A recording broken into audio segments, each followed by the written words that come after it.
All right. Okay. So if you're interested in what it takes to run a YouTube channel, how much you can make, yada, then here we go. I don't have that much experience, but well, I do have some now after 4 months of doing this and pretty quickly making it, getting it monetized and so forth. So let me walk you through it. And I just want to preface by saying that honestly, lately I feel like I hit my first major crisis in regards to making this channel, and I really started feeling like I want to quit. So I thought I'm going to take a second to sum up my achievements after about 4 months of being active on YouTube.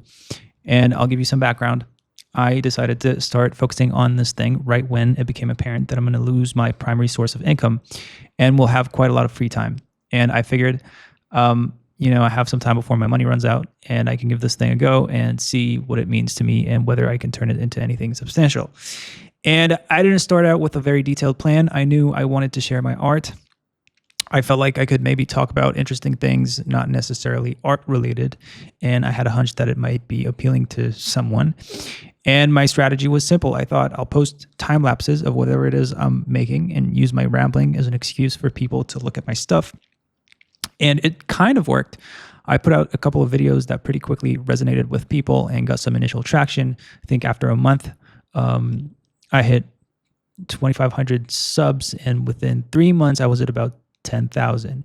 So the channel monetized at around the second month mark. And so all in all, in terms of AdSense revenue, the channel made about $300 so far. So that's $300, including, since I started, so including the first 2 months when it wasn't making any money at all. So basically $300 in AdSense in about 2 months.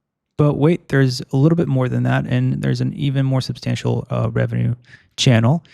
And so along with my main videos, I figured, again, since I had nothing better to do, I'll try streaming. And that kind of worked nicely. I started streaming on most days, and slowly we've become a small community of people that frequent the streams.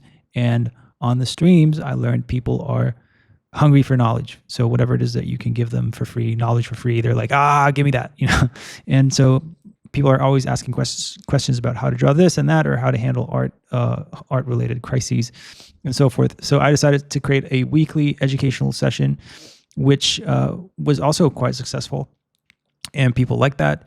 And the educational sessions were quite a bit of work preparing for and coming up with, so as well as creating the sort of like exercises and PDFs around them. And I decided to package all of those as a kind of course that is gated in my Patreon, and kindly asked for support via that channel. And so, yeah, thanks to your direct support during the last 4 months, the Patreon had made about $400 thus far. So overall, my posting regimen had been 2 long-form videos per week, a short every day in the first couple of months, which I now have reduced to 2 shorts a week, and 5 streams a week, including 1 educational session with extra materials that were prepared for. I've spent about 6 to 8 hours a day, including weekends, on this. So all in all, I've worked about 800 hours, and I calculated this for the pay of 85 cents per hour. So that's pretty good. And a couple of the biggest roadblocks, however, is, and the reason that I've kind of been in like this a little bit of a crisis lately is, during the streams in my overall more than ever rigorous drawing schedule, I had developed hand pain that seems to be a kind of mysterious cross between deep nerve irritation and inflammation. Went to a lot of doctors, did many scans. The main conclusion is that I have to dramatically reduce the load or it will get worse. So this has been a major psychological downer, as well as this type of artistry is craft heavy and is kind of like an athletic sport. So to be in top condition, you have to keep practicing quite extensively as a lifestyle. I can't do that right now, and I can feel the immediate effect on my abilities. And the second thing is that most of my channel growth has been a direct result of 2-3 videos really popping with the algorithm. One thing that I realized is, in the game of YouTube and social media in general, the biggest frustration is your actual ability to pardon me. The game of YouTube, the biggest frustration is your actual ability to influence the algorithm.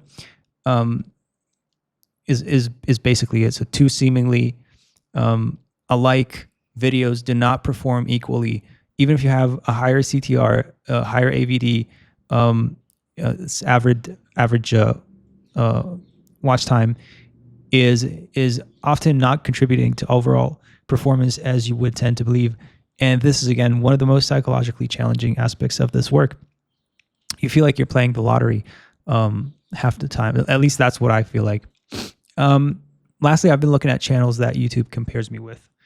And it's channels like Mark Burnett, Proco, Broken Jaw, all of which respectfully are nice channels, but I'm not excited about making that type of content. So yeah, I'm not super excited. So I don't want to do that type of content. But on the other hand, I do realize that pretty much the only things that perform is you offering knowledge for free to people, because nobody really cares about what well, apart from a few people, most people don't really care about like what you draw and your art, which I have absolutely no problem with. I do understand that, getting people to care is going to be a long shot. So I really do understand the game of content. And so now one of the problems is, for me, how do I find an avenue that kind of aligns with something that I would be proud of and that would be valuable to people out there? And this is sort of like, feels like is now the next frontier of, trying to crack what would actually make sense to make and talk about, and whether I would be able to actually do that without breaking. And another thing that I will say is that I feel like I'm not structurally, psychologically, whatever it is, naturally built for long-term processes. I've never been good at it. I work in pulses that feel natural, and the rest is just sheer willpower. So my cycle is kind of like I go crazy for 3 months, and then I crash for a bit, before I find sort of like the next wave that I can. And I really need something to sort of like spark the fire. And right now we're in willpower stage. Hence the unscripted videos. Am I quitting? No, I'm not quitting, not yet. But I'm trying to find the next version of it that fits my hand and state of mind and all of this. And that's it to the people who are along for the ride, and to everybody that's been supporting. Thank you very much, especially to people who were kind enough to support on the Patreon. Thanks a lot. It's really the only thing that makes it so I feel like, this might have some long-term potential to become something. And if it weren't for you, I would probably have not believed so. So thank you so much.